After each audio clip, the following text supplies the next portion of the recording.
Hello there and welcome to Medical Mondays. I'm Dr. Watson. I'm a Gen Z doctor that says smart and dumb things pertaining to medicine, and today we're going to be talking about the controversial TikTok trend/community WaterTok.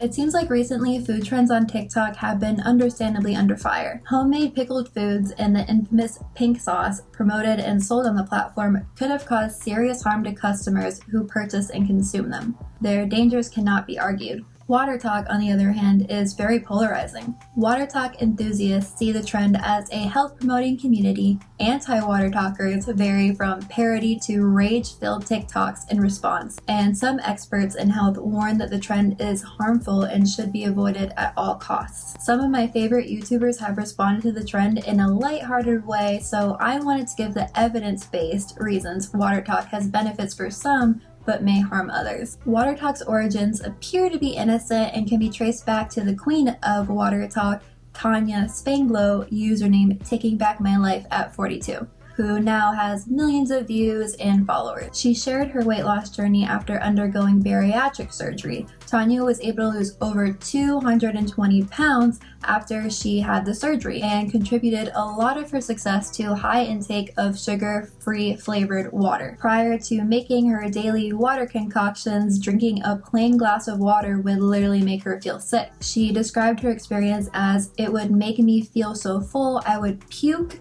You feel like something is erupting in your esophagus." She claimed to make the drinks to stay hydrated and reach her water goals. Her videos are very energetic as she excitedly dumps a variety of packets and syrups into her giant cup to make unique drinks like Mexican lollipop water or Mountain Dew water. Hashtags on her posts vary from very uplifting, such as "taking back my life" or hashtag "drink water," but others like hashtag "weight loss check" are a bit alarming. The diet industry sucks up quite a bit of money feeding on people's insecurities, and many WaterTok influencers are financially benefiting from selling people on the lifestyle through affiliations and sponsorships, making their motivations a bit less wholesome than they might have portrayed. And it can be hard to pick the influencers that might be doing it for the right or wrong reasons. Tanya likely experienced water nausea, a relatively common but misunderstood medical phenomenon in the patient population that have undergone bariatric surgery. Dr. Supriya Rao, a physician board certified in internal medicine, gastroenterology, obesity medicine, and lifestyle medicine, explained that water nausea could be related to dehydration, malabsorption, or the direct effect of the surgery altering nerves and receptors in the stomach. This is especially seen after gastric sleeve surgeries. When lacking nutrients, flavored water may be more favorable because the body thinks that it's receiving what it is deficient in. Usually 1 month prior to surgery and a month or so after, patients must adhere to an all-liquid diet to decrease the potential surgery-related complications. After gastric sleeve surgery, a patient is left with only about 15% of their original stomach size. Their small stomachs make it difficult to drink the recommended 64 ounces of water and necessary nutrients without a lot of discomfort. Here's some benefits for staying hydrated besides just being very crucial to life. Better overall skin health, less brain fog and improved cognition, better mood, decreased fatigue, decreased frequency of headaches, increased kidney function, decreased constipation, and better bowel movements.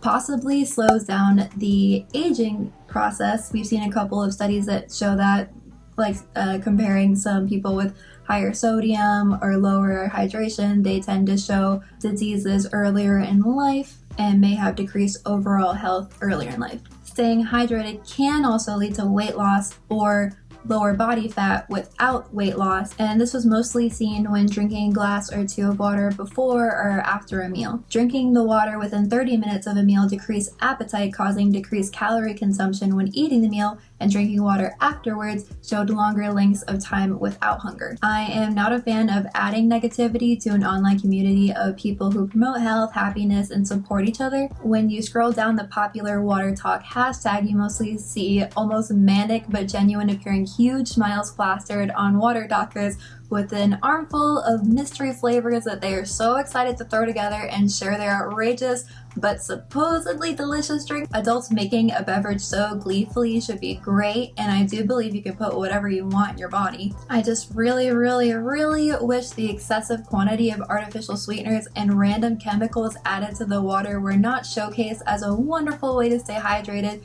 be healthy, and worst of all, lose weight. The contents of the cup can be harmful enough, but the potential unhealthy eating habits and disorders that may spout from this trend may be worse. The research of artificial sweeteners can be misleading in this context. Many articles will benefit the highlights of non-nutritive sweeteners such as sucralose, aka Splenda, on consumers' health. These benefits are especially seen in the diabetic population. However, these studies normally compare glucose to sweeteners. Supposed benefits are especially seen in studies related to diabetic patients that switch from regularly consuming drinks high in sugar to zero-calorie beverages. When analyzing the effects of sweeteners outside of the context of replacing glucose, the potential harms are much more visible, especially when comparing sweeteners to plain or naturally flavored water. A Harvard-trained nutritionist, Dr. Uma Naidu, likened the TikTok trend to just drinking Kool-Aid in terms of the effects on your body. Here are some of the potential harms of the very common sweetener sucralose. Decreased insulin sensitivity, potentially leading to prediabetes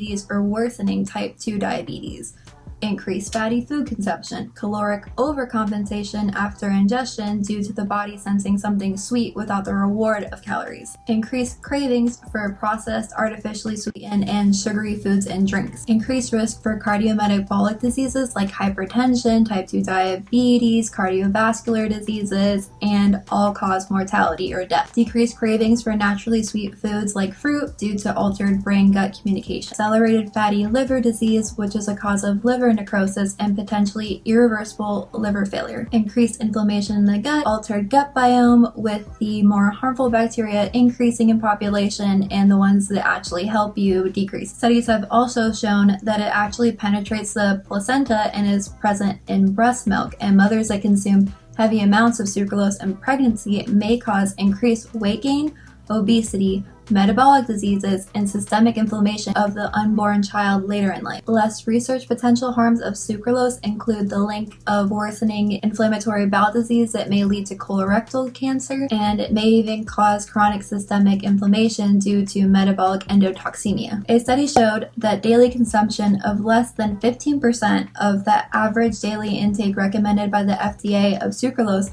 by young, healthy adults showed altered gut biome and decreased insulin sensitivity in response to glucose within only 10 weeks. Increasingly harmful effects from sucralose consumption are being discovered as incidents of obesity, cardiovascular disease, and diabetes continue to increase. Artificial sweeteners were created with the intent of lowering sugar in the diet. It is true that if someone switches from sugary drinks or foods to sugar-free alternatives, they will likely have some benefits. However, transitioning your 5 Cokes a day to 5 Diet Cokes a day may be trading one evil for another, and substituting your daily plain water for sucralose-heavy drinks may be an equally bad trade. If you pick up a diet soda or a sugar-free water additive every once in a while, then you don't have to be scared. These effects are not usually seen in people who are casual consumers, but the water concoctions on WaterTok have multiple artificial sweeteners, many servings of packages and syrups, and the TikTokers seem to be drinking 1 to 4 huge reusable bottles per day. I'm only listing the possible effects of the artificial sweetener, sucralose, and not all the other ones like aspartame, because we would be here forever. And obviously everybody is different, some will react better than others, but these are just some potential harms that have been seen in studies. But increased risk of blood cancer, especially leukemia, with daily consumption of aspartame is worth mentioning. A better natural zero-calorie sweetener is stevia. In studies comparing sucralose and stevia, stevia did not show any of the harmful effects on the body that sucralose exhibited as of now. And if what I listed earlier wasn't enough, dentists are also concerned with the effect of the ingredients in the water additives and how they can affect your dental health. The mixtures are often acidic and contain multiple artificial dyes that can erode and stain the teeth. Citric acid is a common ingredient that can cause major dental issues requiring fillings, root canals, and tooth extractions when consumed regularly and left on the teeth throughout the day. Some ingredients can lead to overgrowth of bacteria in the mouth, leading to bad breath or an infection. Using mouthwash after drinking the WaterTok inspired water Decreasing the frequency of using these water additives and increasing your regular water intake will help protect your oral hygiene. Some experts are concerned that WaterTok may trigger disordered eating habits. Although the majority of content viewers may not be affected, those who are already vulnerable to disordered eating may begin to dangerously restrict themselves. With the guise of being healthy and hydrated, they may unintentionally acquire a disorder that can affect them mentally and physically over time. A specialist in eating disorders, Jillian Lampert, said that filling up on water to ignore hunger cues is a long-term old school eating disorder behavior and can make people feel like they are getting the adequate nutrition and calories when they are actually deficient. The weight loss side of WaterTok reminds me of the recent problematic semaglutide aka Ozempic craze because the desired effect is suppressing the appetite to decrease calorie consumption. Let me know if you would like to discuss Ozempic in the future in the comments below because it is an entirely separate topic to go over. In a study comparing weight loss when drinking just plain water to drinking diet drinks after a meal, a study showed that the plain water group actually lost 7 more pounds than the diet drinks group without making any other changes to lifestyle or diet over the course of 24 weeks. Hence why those doing the trend with the intention of weight loss may see little to no results. It is well known that TikTok has a large population of young and impressionable viewers. When stumbling upon a WaterTok video and seeing the hashtag weight loss brandished on many posts, it can be easy to fall down the rabbit hole of toxic weight loss or toxic diet culture. Don't get me wrong, I know that some of these weight loss videos are genuinely helpful and uplifting, but some of them can be very harmful. Although some WaterTok influencers say to simply not watch their videos if you do not agree with them, TikTok's algorithm can make it very difficult to escape. The hashtags related to WaterTok had millions of views, letting the algorithm know that these videos are successful at getting attention and keeping people on the app. Similar posts will likely be recommended for a while because the social media platform wants you to keep scrolling. One TikToker tried the trend with the intention of losing weight and actually ended up gaining 12 pounds after only making that change, but then lost 6 pounds within 24 hours of stopping adding the additives. She contributed the weight gain and loss to her body not being used to artificial sweeteners. It would be nearly impossible to lose this much weight based on fat and calorie loss. This is likely due to water weight. When salt intake is increased, the water absorbs more of the water you drink. The way to avoid this or to lose water weight would be through decreasing sodium intake,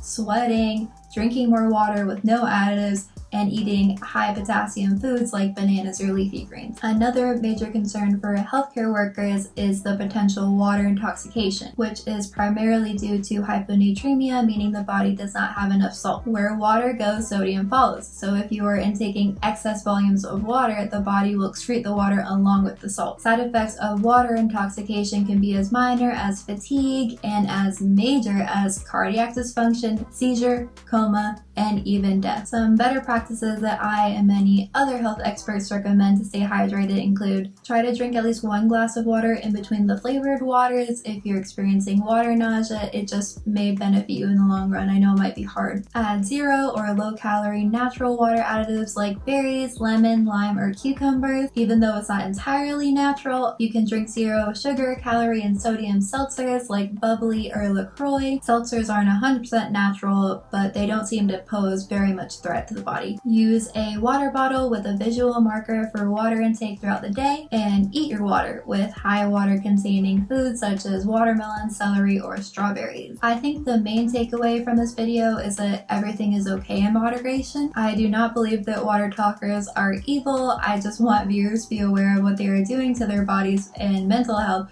before spending a bunch of money on a water bar. But yeah, thank you so much for watching. Make sure to like, share, comment, subscribe for more content like this. Click the bell notification so that you never miss a video. Follow me on all social media platforms at Dr. K. Watson. I have a Google form in the description to request topics to discuss in the future videos down below.